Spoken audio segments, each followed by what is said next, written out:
नमस्कार दोस्तों। Board examination के लिए एक महत्वपूर्ण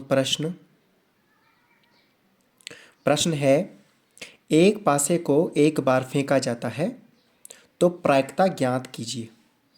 एक अभाज्य संख्या आने की प्रायिकता, 2 और 6 के बीच स्थित कोई प्रायिकता संख्या आने की प्रायिकता और एक विषम संख्या आने की प्रायिकता। अब हम जानते हैं जो पासा होता है उसमें 1 से लेकर 6 तक संख्या होती है। 1 2 3 4 5 6 ये संख्या होती है किसी पासे में। अब पहला क्वेश्चन है कि अभाज्य संख्या आने की प्रायिकता। तो 1 से 6 में अभाज्य संख्या कितनी है? 2 3 और 5। ये 3 संख्याएं इसमें अभाज्य संख्याएं हैं। तो प्रायिकता का जो फॉर्मूला होता है प्रायिकता ज्ञात करने का, प्रायिकता इक्वल टू संभव परिणाम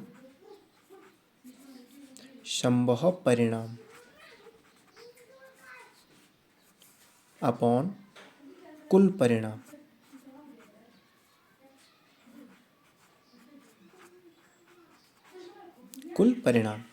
इक्वल टू, अगर पहले क्वेश्चन की बात करें तो 1 से 6 में कुल अभाज्य संख्या, क्योंकि हमको अभाज्य संख्या आने की प्रायिकता ज्ञात करनी, तो अभाज्य संख्या कितनी है?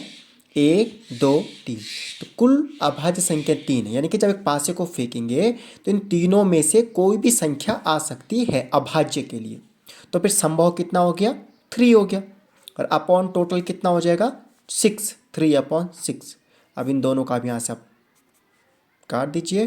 3/6 का मतलब 1/2, यानी कि अभाज्य संख्या आने की प्रायिकता 1/2 होगी। अब इसी का सेकंड खंड है कि 2 और 6 संख्या के बीच कोई संख्या आने की प्रायिकता। 2 और 6 के बीच में, अब यहाँ से देख ले, 2 ये रहा और 6 ये रहा। अब 2 और 6 के बीच में कितनी संख्या है? 1 2 3। फिर से 2 और 6 के बीच में 3 संख्या है, मतलब पासे को जब फेंका जाएगा इन तीनों में से कोई भी संख्या आ सकती है। तो यानी प्रायिकता फिर से हो जाएगा, प्रायिकता इक्वल टू, फिर से पॉसिबल कितना हो जाएगा, संभव कितना हो जाएगा? 3 3 4 5। 2 और 6 के बीच में 1 2 और 3 संख्या आ रही है, तो संभव परिणाम के लिए 3 हो जाएगा और टोटल तो 6 है। ये दोनों को भी आप काट दीजिए, 1/2, यानी कि 2 और 6 के बीच में भी जो प्रायिकता होगी संख्या आने की 1/2 होगी। थर्ड पार्ट है इसका, थर्ड भाग है एक विषम संख्या आने की प्रायिकता। अब विषम संख्या कितनी है? विषम है एक, आप यहाँ पे देख लीजिए विषम कितनी है। विषम एक तो 1 है, विषम आपका 3 हो जाएगा और विषम आपका 5 हो जाएगा। 1 3 5। तो फिर से प्रायिकता इक्वल टू हो जाएगा, प्रायिकता इक्वल टू 1 3 5। फिर से कितना हो जाएगा? संभव परिणाम फिर से 3 हो रहे हैं, अपॉन टोटल 6 हो जाएगा। दोनों कट जाएंगे तो 1/2। तो अभाज्य संख्या आने की प्रायिकता 1/2, 2 और 6 के बीच में संख्या आने की प्रायिकता भी 1/2 और विषम संख्या आने की प्रायिकता भी 1/2। धन्यवाद।